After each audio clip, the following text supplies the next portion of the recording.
Hopefully you've been able to work on some of the ideas from the last session, and it's my aim today to take these concepts a stage further. What we're going to be doing is using the modes we've learnt so far and applying them to a 2-5-1 progression to create bass lines in some more musical styles. So let's make a start. Okay, here's the chord sequence we're going to start with, and as you can see it's a 2-5-1 in the key of C major. Looking at the types of chords we're dealing with and linking these chords back to the modes we've looked at so far, we can associate a minor 7th with the Dorian mode, a dominant 7th with the Mixolydian mode, and a major or major 7th chord with the Ionian mode, which, as we know, is the major scale. By making this association with our chords in a 2-5-1 progression, we can now represent the harmony in this particular example by using D Dorian, G Mixolydian, and C Ionian like this. Using these modes, we can now fully outline the sound and character of a 2-5-1 progression, one note at a time. See, even without the chords played, you can clearly hear the sound and distinct resolution between each of the chords. So, to start with, let's apply this concept and use it to create a walking bass line with a jazz feel. Here's the exercise we're going to play. As you can see, it's an 8-bar vamp that's repeated to make 16 bars in total. And notice how we've doubled up the length of each of the chords in this 2-5-1 sequence, allowing us to play crotchets or quarter notes on every beat of each bar. At the heart of this exercise are each of the modes played either up or down through a 1-octave range, so it should be easy to play.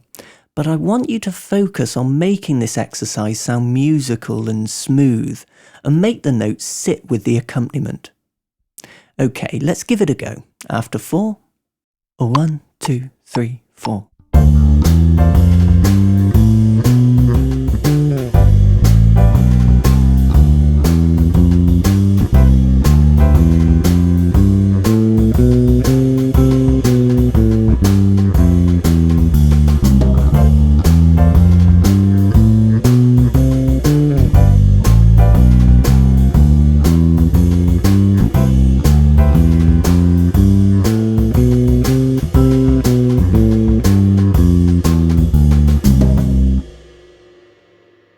Okay, staying with the same feel, here's our next exercise. This time we're going to run the modes in reverse, starting from the octave and descending down to the root note. Now, to really achieve a good walking bass feel, I tend to introduce something called a ghost note. Ghost notes are used by bass players to imply rhythm or feel, and as their name suggests, they are notes that don't actually exist. Rather than having a defined pitch, these ghost notes are simply created by plucking a string when a fretted note is lifted just off the fingerboard. But importantly, the fretting finger still remains in contact with the string like this. As you can hear, it results in a dead, thud-like sound that we can use to great effect in a whole variety of different musical styles. I find that introducing these ghost notes into a walking bass line helps to better imply the swing feel into notes that are written down as straight crotchets or quarter notes. Let's give this exercise a try and see if you can incorporate some ghost notes. But don't overdo it, and remember to keep your place in the music, as the accompaniment won't wait for you. Okay, ready? After 4, a 1, 2, 3, 4.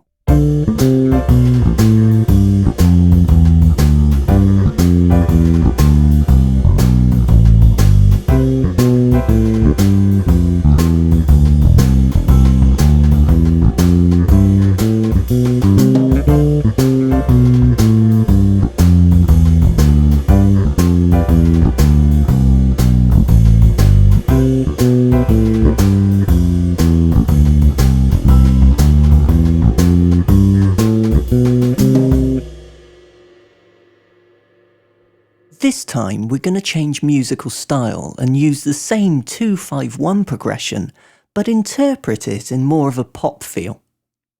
Looking at the notation, you can see that the bass line is constructed using arpeggios to voice each of the chords, but the last two bars have been purposely left blank.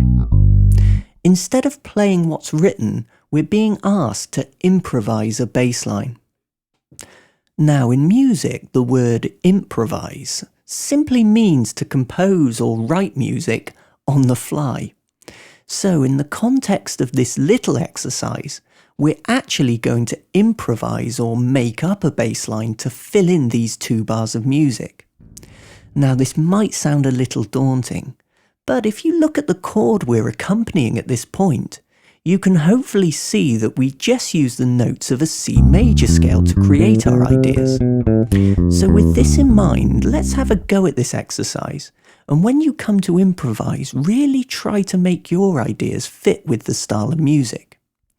Just to let you know, I'll improvise a line the first time through, but on the second repeat I'll leave it blank for you to have a go. Okay, after 4, 1, 2, 3, 4.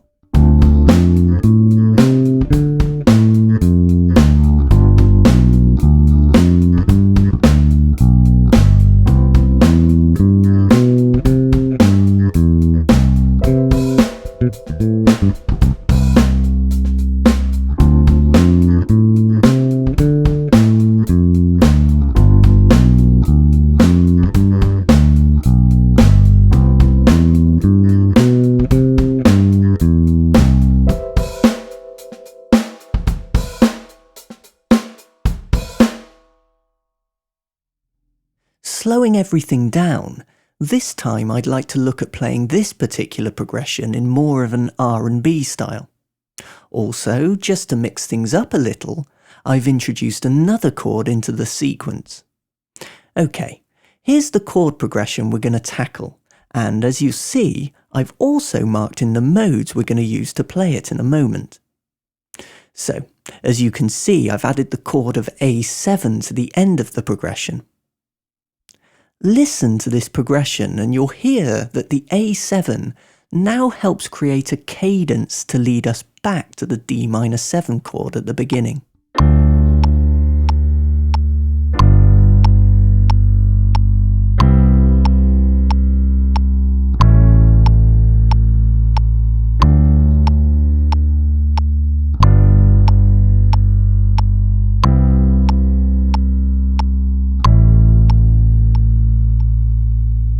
Hopefully you also understand that in order to represent the sound of this dominant 7th chord one note at a time, we'd use the mixolydian mode, and as the root note of the chord is an A, we'd therefore use the mode of A mixolydian.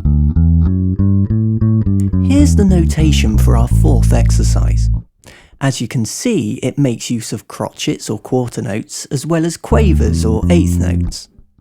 Also, I've decided to introduce some 1-beat rests, which are represented by these symbols here, so remember not to play during these. More importantly, get used to counting so that you come back in after the rests at the right time, and that you don't lose your place in the music.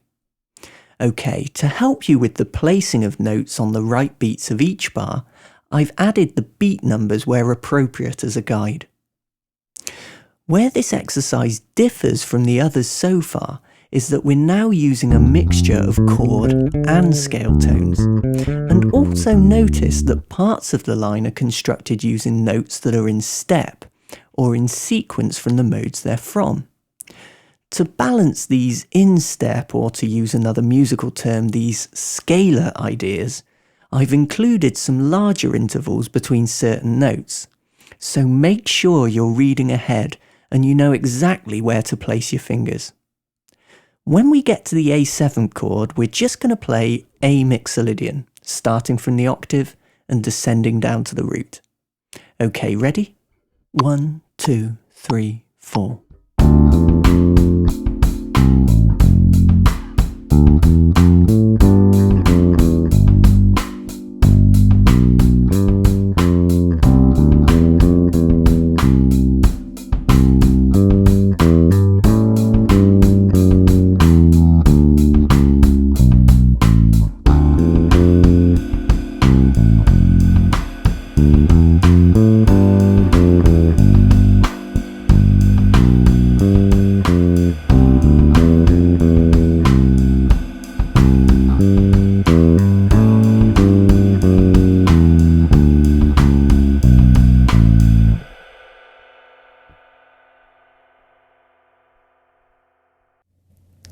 Our last exercise is one for you to work on and develop in your own time, and requires you to improvise and create a bass line to accompany the chord progression we've just been looking at. To inspire you, I'd just like to improvise a line for you to listen to. All I'll be doing is using the modes of Dorian, Ionian and Mixolydian to construct my ideas. Listen out as I'll be using a mix of arpeggios, scalar ideas, and even choose to deliberately start an idea not from the root of a chord. Okay, for you to practice this and all the other examples we've covered today, you'll find backing tracks at the end of the session. Good luck, and I'll see you next time.